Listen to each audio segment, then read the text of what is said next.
मंदरुळकोळे खुर्द ग्रामपंचायतीच्या तंटामुक्ती अध्यक्षपदी युवा सामाजिक कार्यकर्ते अमर पाटील यांची सर्वानुमते निवड करण्यात आली। याबद्दल त्यांचे गावात अभिनंदन होत आहे। अमर पाटील हे शांत, संयमी, समाजकार्यात अग्रभागी राहून काम करणारे व्यक्तिमत्व आहे। गावासाठी विधायक कामे ते पुढे होऊन करीत असतात। तरुण वर्गात त्यांची प्रतिमा आदर्शवत आहे। गावचे या अगोदरचे तंटामुक्ती अध्यक्ष दादासाहेब साळुंके यांनी विविध कार्यकारी सोसायटीच्या व्हाईस चेअरमनपदी निवड झाल्यामुळे राजीनामा दिला होता। यामुळे नुकत्याच प्रजासत्ताक दिनानिमित्त झालेल्या ग्रामसभेत अमर पाटील यांची तंटामुक्ती अध्यक्ष म्हणून सर्वानुमते निवड करण्यात आली।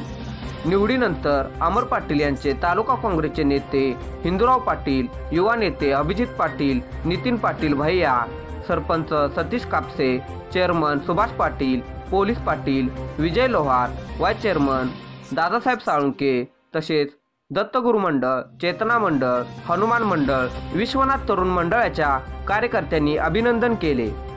पंचनामा न्यूजसाठी उपसंपादक नितीन खरात।